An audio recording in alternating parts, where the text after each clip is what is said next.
मुद्दों के मद्देनजर रखते हुए कि आज आप सभी जो जितने भी प्रेस के हमारे साथी हैं उनको बुलाया गया, इसमें माननीय डिप्टी स्पीकर महोदय ने चाहा था कि वो आपसे कुछ वार्ता करें और कुछ मुद्दों पे जो इम्पोर्टेंट है वो चर्चा करें। तो उसी के तहत ये एक प्रेस कॉन्फ्रेंस में इन्वाइट की गई है। तो मैं माननीय डिप्टी स्पीकर महोदय से रिक्वेस्ट करूँगा कि वो आप सभी को संबोधित करें।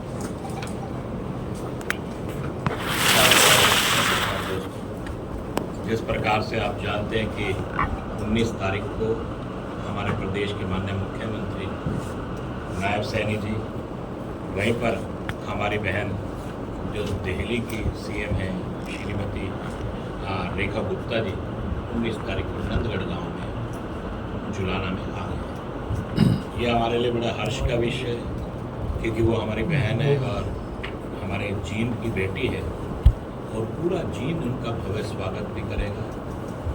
और वहीं पर मैं आपको बताना चाहता क्योंकि श्रावण मास लगा हुआ है, उसके अंदर जो प्रथा है अपनी बहनों को पोथली देने की और उन्हें सह सम्मान देने की, उसे भी हम पूर्ण रूप से निभाने का काम करेंगे। जिसमें मैं ये कहूँगा कि मेरी तरफ से भी और हमारे मंत्री कृष्ण बेदी जी की तरफ से भी और वहीं पर ही हमारे जो दादा गौतम हैं वो भी साथ में रहेंगे और वहीं पर हमारे विधायक अत्री जी भी साथ में रहेंगे। सह सम्मान हम अपनी बहन का सम्मान करते हुए और उनको पूरा इज्जत मान के साथ यहाँ पर वो आएंगे और कई घोषणाएं भी करेंगे।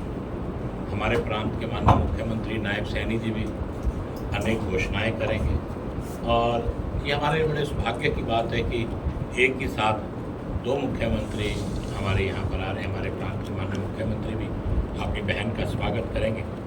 वहीं पर ये कहूँगा कि जिस प्रकार से प्रशासन की हमारी प्रशासनिक तैयारियाँ हैं, 6 एकड़ में टेंट लगाया गया है और साथ में ही पार्किंग का इंतजाम भी किया गया। पहले तो विचार था कि हम लोग उसको जुलाना की मंडी में करें, लेकिन हमारी बहन ने इच्छा जताई कि मेरे पैतृक गाँव नंदगढ़ में हो तो उसके लिए और ज़्यादा अच्छा रहेगा।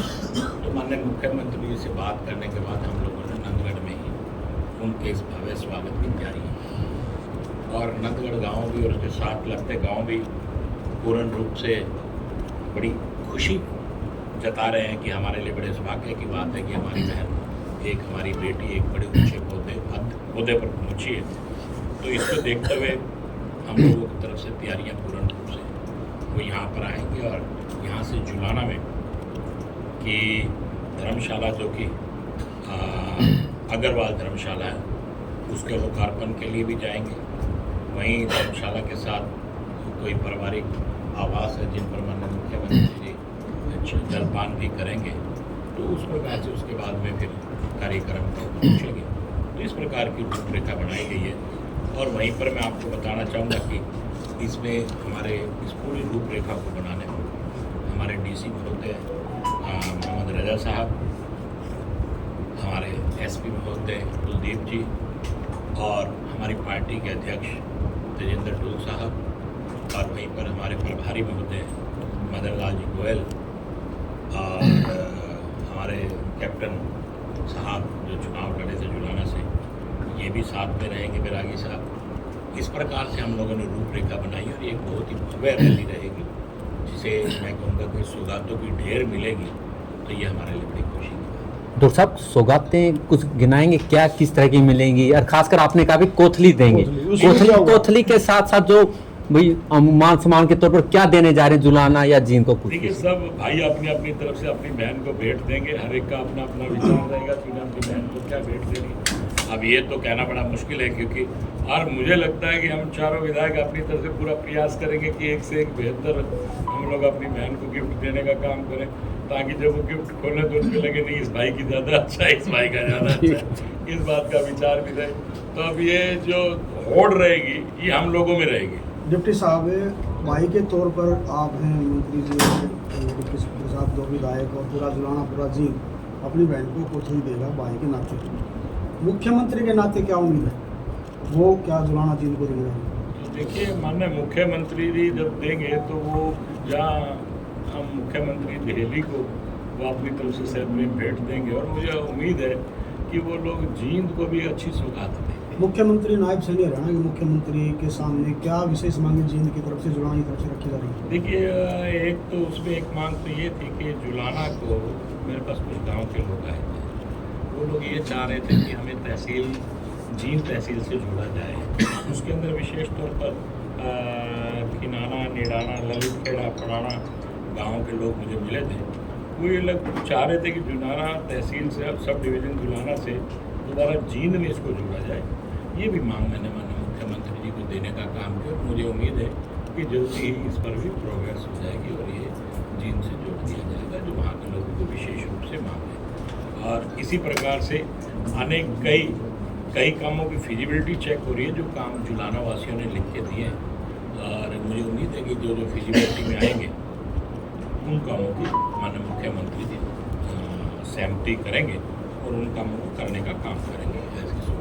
जुलाना में लंबे समय से खेतों में जल भराव की समस्या, उसमें कुछ काम भी हुआ पिछले 10 सालों में, लेकिन आज भी करेटी, गढ़वाली, इस साइड का जो इलाका आज भी जला हुआ है। देखिए, पिछले समय में माननीय मनोहर लाल जी जब थे तो इस पर विशेष रूप से काम किया गया। वहाँ के विधायक अमरजीत ढांडा ने जितने भी, क्योंकि ये मेरे सन्मुख जो बातें हुई है मैं उसकी बात आपको बता रहा हूँ, जितनी बातें मेरे सामने हुई थी, कई बार विधायक सब इकट्ठे रहते थे तो अपनी मांग रखते, तो मेरा मानना है कि जुलाना की हालात पहले से बेहतर है और जितने गांव रह गए जलमग्न जो हो जाते हैं उन गांवों को भी इस समस्या से निजात जल्दी ही मिल जाएगी।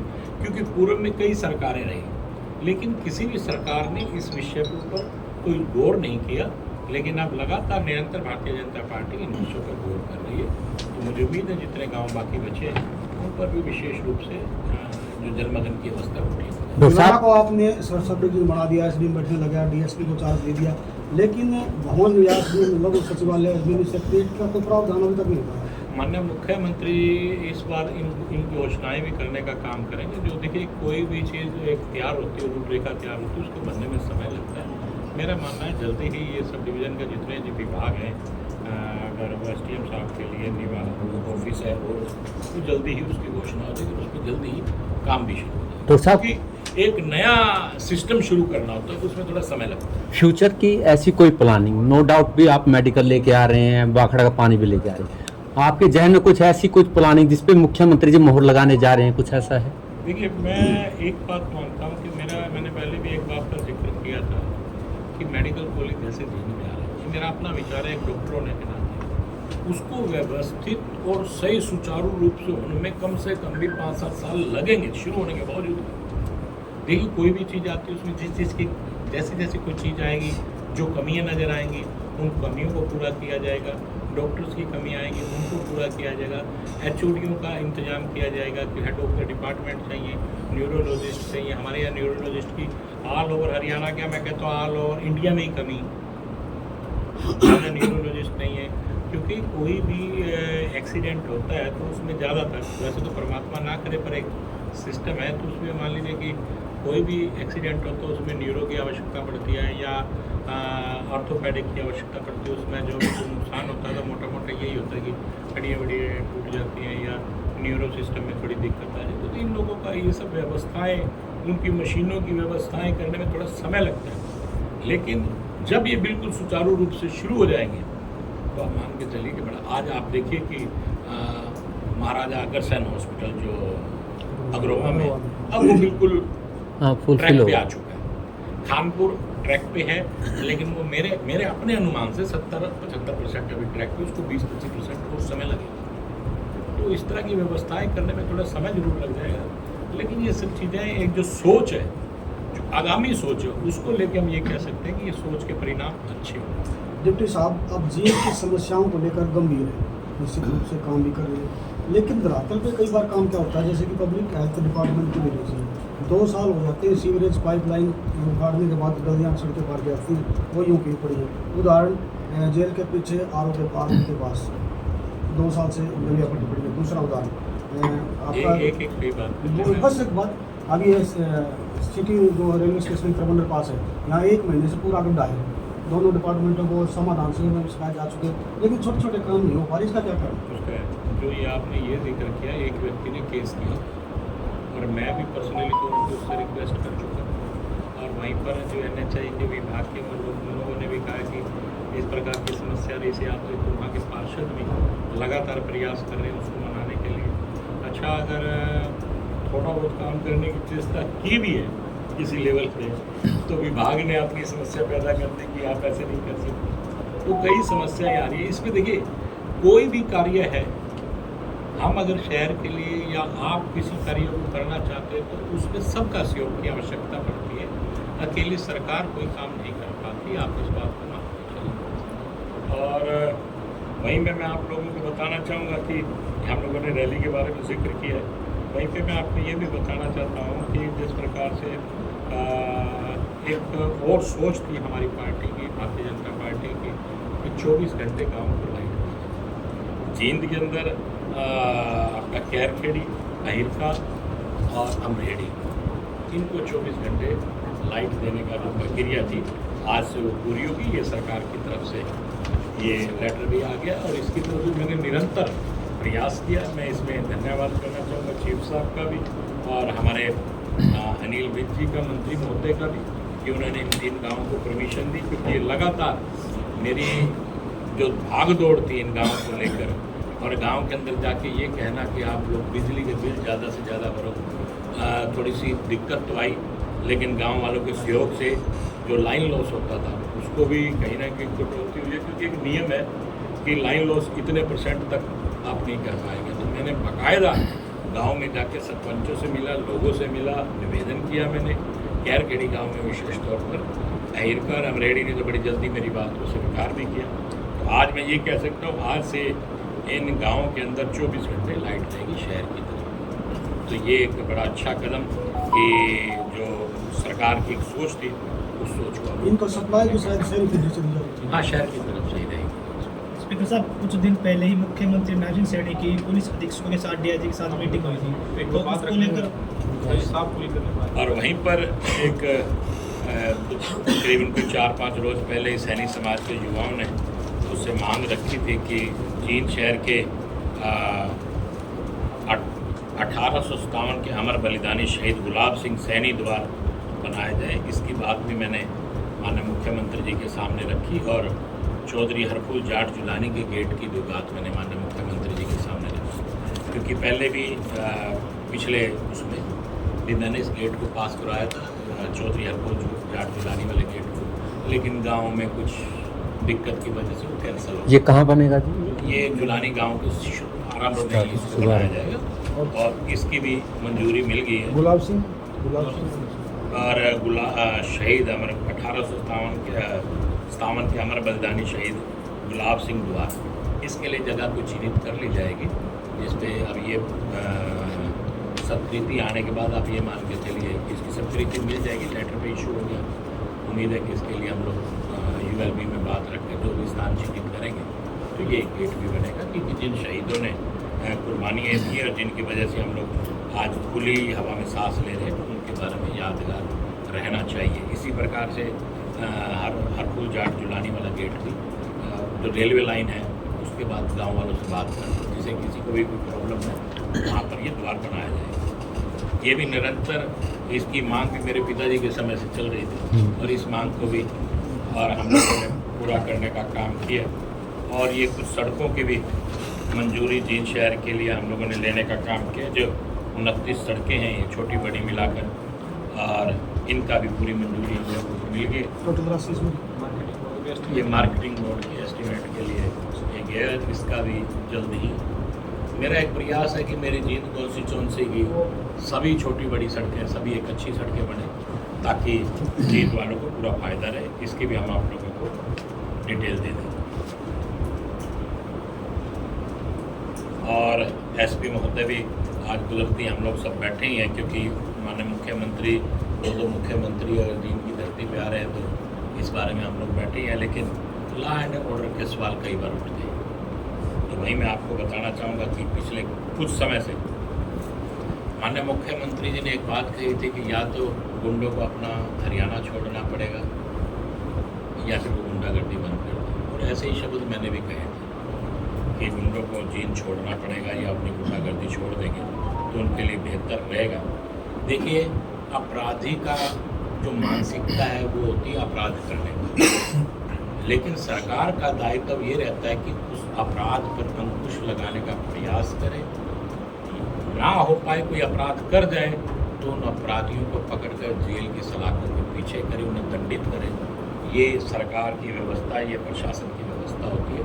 और ऐसी व्यवस्था के लिए पैरामीटर पे मैं ये कहूँगा कि जींद आज काफ़ी हद तक कामयाब रहा है। अगर हम देखें कि पिछले दिनों में आपने देखा होगा किस प्रकार से ज्वेलर्स के साथ भी घटना घटित हुई, और वो भी मैं ये कहूँगा कि करीबन उनको पकड़ भी लिया गया और 90% की रिकवरी। जैसे मुझे सूचना मिली उस घटना के घटित होते हुए, मैं उस समय में एक सेमिनार के अंदर हिमाचल में था और मैंने माननीय एसपी साहब से बात की और तुरंत उस पर कार्रवाई हुई और वो लोग पकड़े गए और लगभग 90% रिकवरी भी हुई।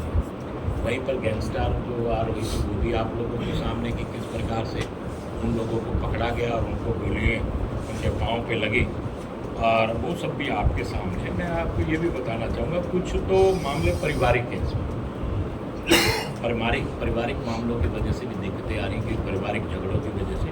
वैसे हम देखें तो अप्रैल, मई, जून, जुलाई में जो मर्डर केस हुए हैं जिनके अंदर वो 15 हुए, जिसमें 13 को ट्रेस कर लिया गया और वहीं पर ही 2 पेंडिंग है। उम्मीद है कि जल्दी से जल्दी उनको भी हम लोग कवर कर लेंगे। एसपी साहब ने पूरा आश्वासन दिया कि इसको जल्दी से जल्दी किया जाएगा।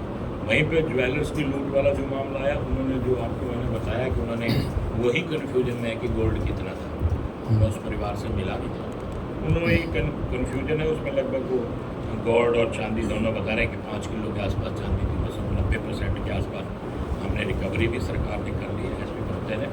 वहीं वो 6 लोग थे उनको गिरफ्तार कर लिया गया। वहीं पे आर्म एक्ट्स की अगर हम लोग बात करें तो वहीं पर जो पिछले साल में था 36 आर्म एक्ट्स के केस थे, लेकिन इस बार इस साल में हम लोगों ने 53 केस आर्म एक्ट्स को लेकर लगाया गया, जो आप लोगों के सामने इस प्रकार से ये दर्शाता है कि कम से कम जींद बड़ी साजीदगी से माननीय मुख्यमंत्री जी के आदेशों पर काम कर रहा है।